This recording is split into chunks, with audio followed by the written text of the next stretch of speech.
Hello, everybody. Today we will discuss about the design and implementation of the filter using the MATLAB. Here we will start on the discussion from the definition of the system or the process. As we know, system operates on the signal in order to get the desired output. And what is the signal? Signal is nothing but it is a physical quantity or the quality which conveys some information, and system operates on the signal in order to get the desired output. A system may be also defined as a group of the related parts working together, or an ordered set of the ideas, methods, or ways of the working. Now we can define the system in different manners. In point of we consider the system for the implementation point of view, then we can define it as the system is an arrangement of the physical components connected or related in such a manner as to form and or act as an entire unit. Or in view of the signal processing concept, we can define it that the system can be viewed as any process that results in the transformation of signal, in which systems act and on signals in prescribed ways. And according to the mathematical representation, we can define a system as mapping of the n input signals onto the m output signals. The mapping carries out the transformation on the input signals according to a set of the rules. Now, the basic definition related to the system, like the single input, single output system, multiple input, multiple output system, and the parallelism is applied here. Similarly, we can define here the relation between the input and output in mathematical way, having the relation between the input and output, and it can be represented like a black box concept here. Now, if the system, any system or the process is working on the input that is continuous in nature, and we are getting the output also in continuous nature, then that type of the system is defined as continuous time system. And if the system operates on the discrete time signal, that is discretized in time domain, and the output is also discrete in nature, that is discrete in time domain, then naturally that type of the system is defined as discrete time system here. Now, if the digital discrete signal is here the sampled in the amplitude domain also, that is the discrete time signal is digital if it operates on the discrete time signal whose amplitude are also quantized. Quantization means here the mapping of the continuous amplitude into a certain number of the levels. Then the digital system employs the hardware, and explicitly we can say it is in the form of the logic circuits, and implicitly when the operations on the signals are executed by writing a computer program. The system may also be represented with the help of the block diagram, having the one input and the output. It is a black box representation here. Now we can describe the block diagram. What is the block diagram? It describes the architecture or the realization of a system. And the single block with one input and one output is the simplest form of the representation of any system in form of the block diagram that has the component name, component description, the symbol for the mathematical operation to be performed on input to yield the output. And here arrows represents the direction of the flow of the signal. Now, if we describe what is the LTI system, linear time invariant system, and the continuous time system, that is said to be the LTI, if it is represented with the help of the differential equation, and the system is said to be the dynamic. Then if all the coefficients are constant, then it is named as the here the LTI system, and it is represented by this mathematical equation having the differential terms here. Similarly, if we can describe here the discrete time LTI system having the differential equation, again it is LTI only when the coefficients are constant, that is the linear constant coefficient takes place here. Elements of the block, as we see this differential equation or the differential equation, then we can see that these equations may be represented using the summing point, takeoff point. Here these are the takeoff points here, and are with the help of the delay, gain, and the differentiate. Now, what is the system? System, again, we will define it is a collection of the parts that work together to achieve a goal or the task, and set up the objects and the relationship among the objects viewed as a whole and designed to achieve a purpose. It is without sometimes the system is without feedback, and sometimes there is a feedback. If, here, if we have defined any system or we have designed any system, then effective, in order to introduce the effectiveness of the system, we have to introduce the here the function, a combination of the human skills, software, and the hardware here. If the requirements are given, then those requirements may be converted in the form of the specifications using here the practical aspects. So first, in order to design any system, first of all, we have to define the system, then we have to define the specification, that is the determination of the parameters here. After this one, we have to decide whether we are interested to design the dynamic system or the static system. If we are interested for the static system, naturally that will be represented only with the help of the polynomials, and for the dynamic system, the system is analog. Then this will be represented with the help of the differential equation, and if it is a digital system, then this will be represented with the help of the differential equation here. And after getting here the differential or the differential equation, we can say this is the derivation, that is the mathematical modeling of the system.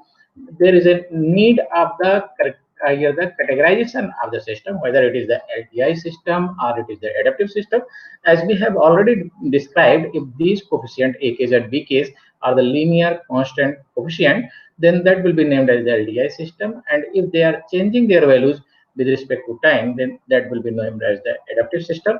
And if there is no feedback, that will be known as the moving average or the FIR system. And if there is feedback, then that will be named as the IIR or the autoregressive filter here. Now, whatever is the type of the filter, first of all, we have to use here the analysis, that is the analysis in time domain as well as in frequency domain.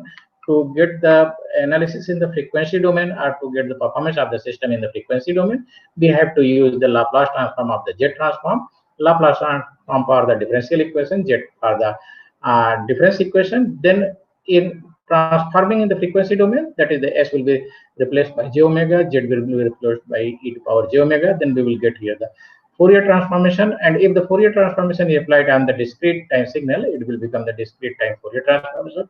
And if again here apply here the sampling, then that will become the DFT.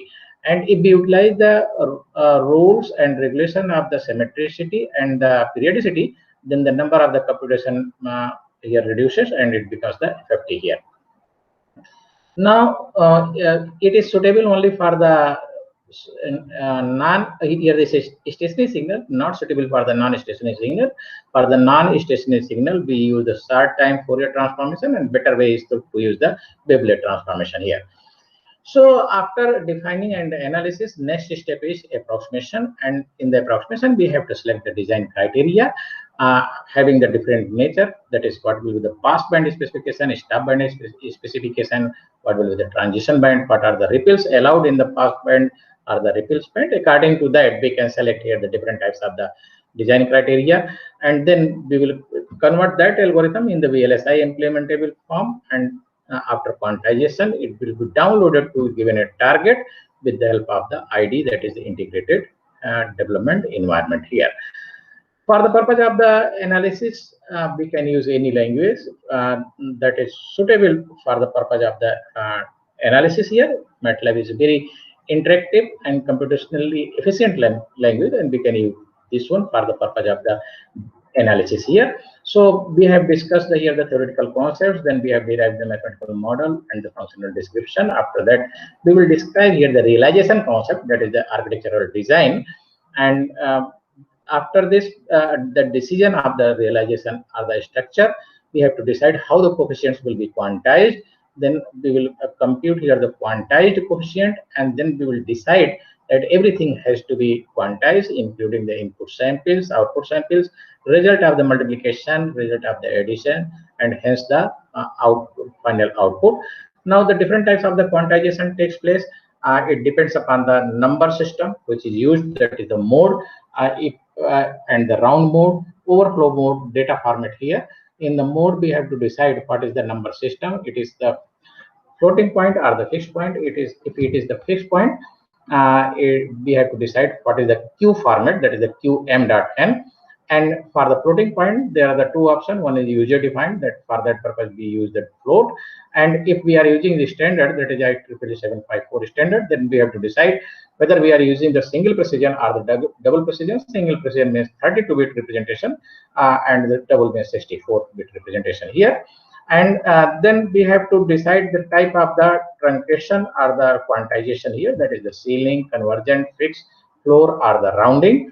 And after quantization, we have to write the code to realize the filter. Then we will test the filter and compare the performance of the filter with the theoretical expectations here. And for this purpose, we can use the MATLAB for these 4 steps here. That is for the modeling, deciding the realization, and here the coefficient quantization.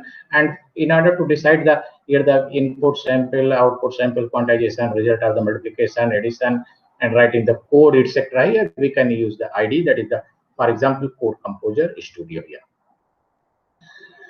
Now we can say, first of all, we have to understand the problem, and then accordingly we have to develop the algorithm. Then that algorithm has to be converted into the implementable form. Then efficiency has to be included here, and then we will move towards the implementation of the system. And if we have we are getting here the satisfactory result, then that has to be downloaded on a given target with the help of the ID or integrated development environment. This is the basic concept of the designing and implementation. In this one, we have seen, we have gone through the two concepts, that is the system operates on the signal. And now we will try to describe the different types of the signals which will be utilized here. For example, if we use the sinusoidal signal, then it can be represented with the help of this one, that is having the amplitudes and sine of the function of the frequency as well as the phi here. Now, with the help of the MATLAB, we can describe this one. That is the first we will define the axis, that is the value of the amplitude. Then we will define here the fs, then phi, time, starting time, and the final time along with the t steps. And then we will define the total function here. Then we will use the command, that is the plot x comma y, and we will get here the plot. And then we will write some on the x level and some point on the y axis, that is the y level. And we can define here the title with the help of the command title. And now grading can be applied here for the purpose of the grading here. Similarly, we can describe here the generation of the sawtooth by using the command sawtooth. For the square wave, we use the square command here. And in order to get the Gauss pulse or the chirp, we have to use the function, that is the command chirp and the Gauss pulse only. And to get the train of the pulse train here, we have to use a function, that is the first we will describe the here the required time, and then we will describe the t, and then we will get use of one function, that is the pulse train, and we can here get the result. For the sync function, there is simple command, that is the sync command has to be utilized here. Here again we can say, if we are interested in order to define this signal here, so as we have discussed in the previous slide, the same can be again utilized here in order to represent this sinusoidal function. Similarly, we can represent here the exponential function here, the x e to power bt here, that is the x is defined here by the function this one here. Then we will define the xc b t1 to t2, and here if we write the t1 to t2 without any gap, it means by default the gap will be 1 here. As see here, the starting from the 0 to the last value is the 8. Here the starting value is 0, last value is the 8, and by default the gap is 1 here. And then we will use the fplot function plot command here in place of the plot. Now we are using the fplot command here, and again we will introduce here the x level, y level, and the title and the grading, as we have discussed in the previous slide also. Similarly, we can define here the step function, or the here we can use the pulse function, and for the pulse function we have to define the function itself, and we will use the fplot here. And next is the causal signal here. If we see, then we'll find that in this one we have just generated the x, that is the b a to the power b e to power minus 80 sine function of the 2 pi ft plus pi here. This is the function here, and this function may be from minus infinite to the plus infinite here. But in order to convert it into the causal form, it will be multiplied by the unit function, that is this one here. So we have defined here the unit function, this one, and x will be the x multiplied by this one. We will get here the causal function. Then we will plot it, that is the t comma x, then t comma u, t comma xu. The three functions will be there, and these three functions are here, and we can get here the causal signal. Similarly, sinusoidal signal sequence, that is in the discrete domain, this is represented something like in this manner. Now we can generate this one using the MATLAB. And for example, say if we are interested in order to get the stem function, that is exponential form, in the form of the exponential, and a to the power k, and k is less than here the say the one we start from the 0 to 10, having the k1 to k2, and if we describe this one, then we will get this type of the function here. And for this purpose, we have to use only one command, that is the stem. This is another representation, that is the unit step function. For this one, we have to define the range of the k, and then x, that is this value will exist only when the k is greater or equal to 0. Similarly, we can define here the unit impulse sequence. These are the different types of the test signals which will be utilized in order to test the design system. As we have discussed the causal signal, this is also the causal sequences. Here the sequence has been generated from minus infinite to the plus infinite, then it is multiplied by the uk, then we will get here the causal signal here. It is the representation of the digital signal, and uniformly distributed samples can be generated here. In this one, we are using the random signal by using a command of the rand here in order to describe the random signal here. It is again the random n, that is the n cross n matrix here. Now we are moving to the designing of the analog and the digital filter. First of all, we will define here the what is the system transfer function. As we know, system transfer function is nothing but it is the ratio of the transform output to the transform input here. And if we represent this one in the differential domain, that is the Laplace transform with the help of the s here, then it will become a function of the bs divided by as here, that it is also a function of the s, this is also a function of s, numerator divided by the denominator matrices. So if this numerator matrices may be a function of the s, similarly here this is also a function of the s. It is s to power l, s to power m, starting from 0 to l and starting from 0 to m. Now it can be represented in the form of the here in such a manner that we can get the poles and zeros in this manner, that is the s minus zk, and that multiplication series here, and this is in the denominator. So zk szk will be define the zeros, and spi will define here the poles of the system. Now the total transfer function will be broken into the first order section and the second order section in order to reduce the sensitivity of the parameters towards the changes in the temperature and any here the environmental changes here. Now, in order to get the amplitude and the phase response, we can use one command, that is the fric response, fric s. First, we will get here the transfer function. Then the transfer function will be described by the here the matrices A and B. That is the A denominator term and B is the numerator here. Then we will define here the range of the frequencies starting from the 0.1 to 10, having a gap of the 0.01. Then we will use here the fric s command.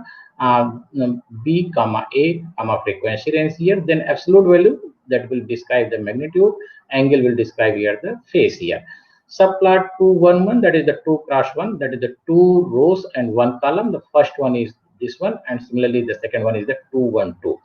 So we can represent this one here. And if we are interested in order to get any scale logarithmic, then we can use a command semilog x if we are interested for the x-axis to be logarithmic here, and we can use the semilog y if we are interested to use the y-axis as the logarithmic here.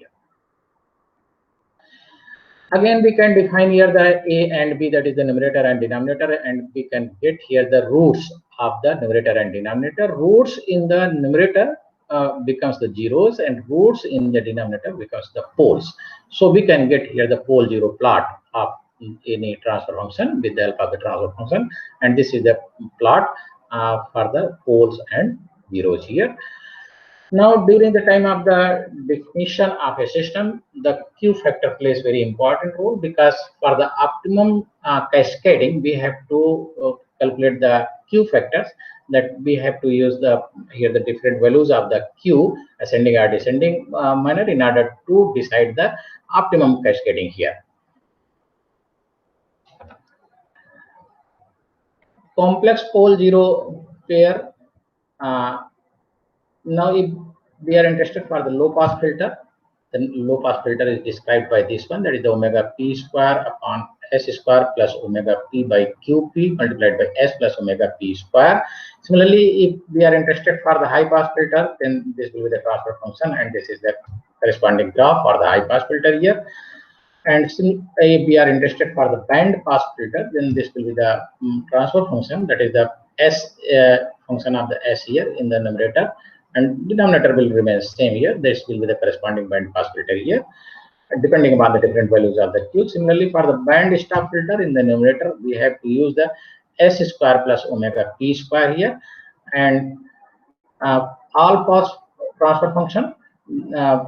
In this one, the transfer function is such manner that the numerator and denominator both have the same value, so the total magnitude of this transfer function will become 1 here. This is the representation of the all pass filter here. We give the equalizer having the same nature of the all pass filter, but the sign will be changed here. Now, if we use the same concept for the discrete time representation, that is the SZ will become here the system function, that is Z transform of the output to the Z transform of the input with all initial conditions considered to be 0. Again, we will use the same concept, that is the for the poles, zeros, and frequency response, as in the case of the HS. If we replace the S by j omega, then it has the two sections. One is the amplitude, and the second one is phase. Same is true in this case also. That is, if Z is replaced by e to power j omega, then there are the two sections. One is the amplitude, and the second one is the phase. Both are changing with respect to frequency. The first one is named as the amplitude response, and the second one is known as the phase response. And in total, we call it the frequency response of the system. Now, in order to get the pole zero plot, this numerator term is represented by in this manner, that is z minus zk, and denominator is z minus pi. Necessarily, they will be in cascade manner, that is multiplied by each other, each section. And the numerator terms here are the numerator roots will become the zeros, and this will become here the poles here. And again, this will be represented by the first order section and the second order section, as we have described in the previous case. This is the bicart section. This is the first order transfer function here. And same as we have described in the previous case. Now, in order to get the frequency response in the Z plane, we use the freq Z. In the S plane, we have used the freq S command. Here we have to use the freq Z command, that is define the numerator and denominator. Then just write here the freq Z and b comma a. We will get here the frequency variation of the magnitude with respect to frequency, and variation of the phase with respect to frequency, that is the amplitude response and the phase response. Or in total, we can say we are getting here the frequency response. Similarly, we are interested in order to get the pole zero plot, then we have to define the numerator and denominator matrices, and we will use a very simple command, that is the Z plane. And the Z plane will describe here the poles and zeros of the corresponding transfer function, and we can write here the legend for the zeros and the poles here. Now, the transfer function may also be converted in the form of the pole, zero, and gain, that is the DC gain here, by using a very simple command, that is the ZPK, having the three vectors, and the command is the transfer function to the ZPK, and it will return in the three vectors, that is zeros will be represented here, poles will be represented, and the gain, DC gain, will be represented here. Similarly, the transfer function may be also broken into the second order section by using the command transfer function to the second order section. Here we have described the both the matrices, that is numerator and denominator. Then we have just used here the transfer function, that is the TF to second order section here. Now see here the second order section will be represented in the matrix now. And the same as we have discussed in the case of the analog, in the similar fashion, we can introduce here the concept of the Q factor, and these are the transfer function for the different types of the filters. For the low pass filter, this will be the transfer function here, and for the high pass, the transfer function will become in this manner here.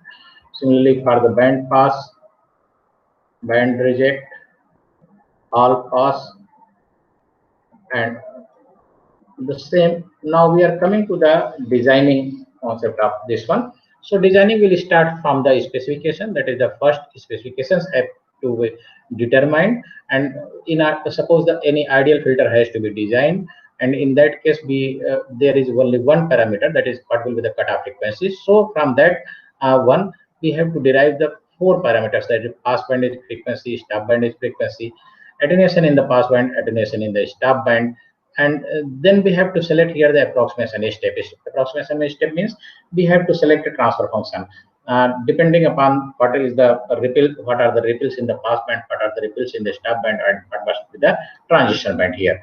So we can select here these. After selecting these approximation, we will move to the realization step, means how the first order section and second order section will be arranged, that is their architecture or the realization of this one here. And after that we will study here the imperfections in the design filter, that is what is the permissible deviation, whether it is within the permissible range or it is outside of the permissible range. If it is in the permissible range, it's okay, otherwise there is a need of the modification, and we will consider here the redo designing here. So if we come again to the designing concept, then we will find we have to start with the specification, then we will select here the approximation, that is we can select here, for example, Butterworth, Chebyshev 1 till Chebyshev 2, or the elliptic. Then we will move to the realization step, that is the second order section, first, second order section, second, and then we will use here the study of the imperfections, that is the sensitivity analysis. And if the result is satisfactory, it's okay, otherwise we have to follow the redo steps, that is for the approximation, and then we will redo for the realization, and then for the study of the imperfections. And after getting the satisfactory result, we will move for the implementation. And after implementation, the implementation may be in the software form, or that may be in the hardware form. We will apply here the test signal in order to test the result here. Now see here, we have just described what are the different cutoff means corner frequencies, like the pass band edge frequency, stop band edge frequency, ripples in the pass band and ripples in the stop band. And this is the sensitivity parameter here. In order to get the sensitivity of any function, that is any transfer function that depends upon the xi here, we have to get the del f by del xi, and then xi by f. This is single parameter relative sensitivity. Expected relative variation will be the delta f by f, and this will depend upon the sensitivity multiplied by delta xi by delta. Here the xi for the different values of the I, and this is the example that describes how any filter will be designed using the MATLAB code. In this one, we have just utilized the different command to design the filter. And after designing, we have described here the realization, that is how the design filter will be broken into the first order section and the second order section here. And this is the analysis about the analysis of the sensitivity. And now for the purpose of the designing of any system, we can use a tool that is known as the filter design and analysis toolbox. And we will discuss this concept, that is how the filter design and analysis tool will be utilized to design the filter. In this lecture, we have just covered or we have touched the each and every concept that will be utilized during the time of the designing of the FDA filter using the FDA tool, that is the filter design and the analysis tool. So thank you very much.